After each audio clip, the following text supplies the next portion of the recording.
puéricultrices et les étudiants sont vraiment motivés à se faire entendre. On sent bien qu'il y a vraiment un malaise dans la profession et qu'à un moment donné, on veut cette reconnaissance à la fois de l'exercice et de notre formation au grade master. C'est le plus beau message qu'elles peuvent lancer pour se faire entendre. 700 participants attendus aujourd'hui. Les personnes vont nous rejoindre au ministère de la Santé. Mais en attendant, voilà, le mouvement grandit, donc voilà, c'est aussi significatif et il faut absolument qu'à un moment donné, les pouvoirs publics nous entendent. Nous, on était jeunes diplômées infirmières, on n'avait pas eu de connaissances spécifiques de pédiatrie et on a jugé que notre formation, elle était bénéfique pour nous apprendre des choses, pour prendre soin de l'enfant au plus proche de ses besoins. Donc c'est pour ça qu'on défend la formation et qu'on espère avoir le niveau master pour la faire reconnaître et valoriser. Le nouveau programme d'infirmière n'a plus du tout de module de pédiatrie, donc en fait, en gros, quand on est jeune diplômée infirmière, aujourd'hui, on n'a plus aucune connaissance de pédiatrie. En étant puéricultrice, on peut vraiment être en crèche, en PMI, c'est très varié. Et la formation de puéricultrice, elle nous accompagne aussi dans ce sens-là. Donc je pense que c'est une formation qu'il faut valoriser et qui n'est pas assez entendue et reconnue.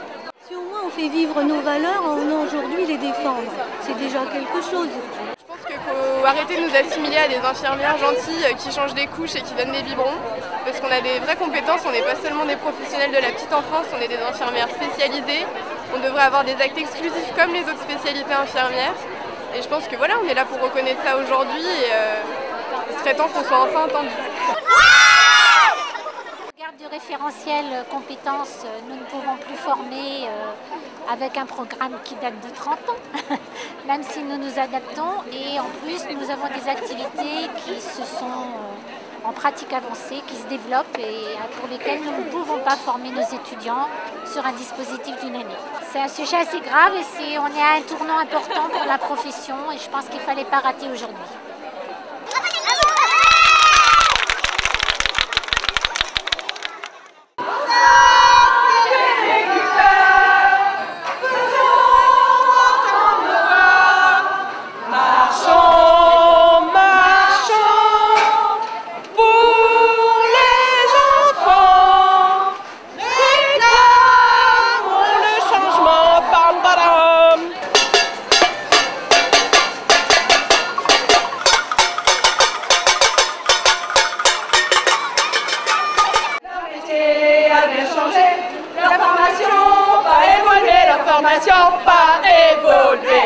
On a envie que notre diplôme évolue, puisque ce diplôme de 30 ans, on n'en veut plus.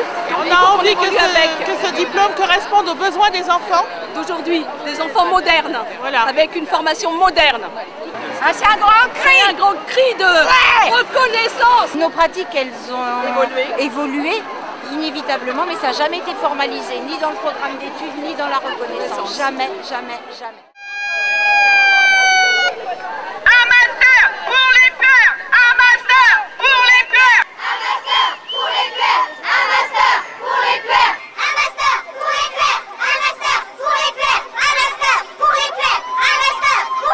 Quand j'étais à l'école, on disait déjà que les choses allaient changer et pour l'instant c'est pas le cas. Mais oui, je pense qu'il ne faut pas perdre espoir et que c'est qu'en se mobilisant de toute façon qu'on obtiendra gain de cause.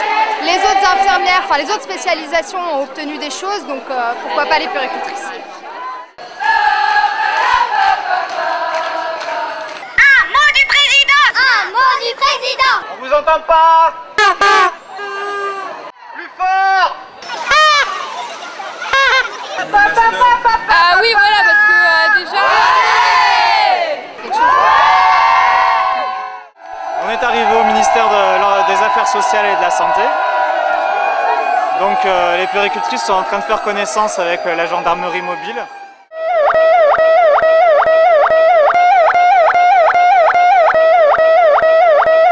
On a de quoi s'inquiéter vu l'intérêt porté par le gouvernement à notre profession. Oui. On a besoin de nous, les familles ont besoin de nous. Nous, dans un quart d'heure, la délégation va monter au ministère pour l'entretien qu'on va avoir avec la direction générale de l'offre de soins et puis l'équivalent au ministère de l'enseignement supérieur.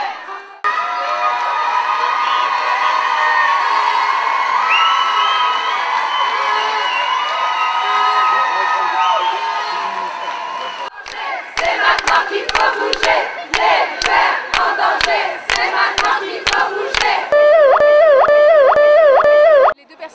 accueillait, qui sont les personnes qui suivent ces dossiers depuis déjà très longtemps, avaient beaucoup de respect pour nous, souhaitaient vraiment être dans un dialogue et une discussion, donc entendaient ce qu'on leur disait, avaient bien sûr des choses aussi à nous dire. Nous sommes sortis en n'ayant pas de certitude, mais on a pu échanger sur plusieurs points, sur l'ensemble des points sur lesquels on avait envie d'intervenir, que ce soit du côté des pratiques avancées, des nouvelles professions, que ce soit du côté de la formation et du programme. Je pense que la discussion a été ouverte et complète. Donc on a senti quand même qu'il y avait des choses qui étaient en train de se faire. Alors à quelle date? Ils n'ont pas pu nous donner de date concrète. On sait que ça sera à l'automne. Alors le salon infirmier, pourquoi pas, puisque ce sera un élément important qui arrive à peu près à mi-octobre. Il faut en tout cas rester quand même très vigilant. Et ce qu'on a souhaité, c'est qu'ils nous informent des retards, s'il y avait des retards au niveau du dispositif. On voit déjà l'évolution de la mobilisation de juillet à septembre, on voit déjà la nette progression de participation. Donc je pense qu'ils l'ont bien entendu et que du coup, si des retards doivent être pris dans les travaux, n'hésiteront pas, je pense, à nous contacter pour nous prévenir avant qu'on se remette dans la rue une nouvelle fois. On n'hésitera pas à recommencer, on sera très vigilant par rapport à ce qui sera proposé dans le futur.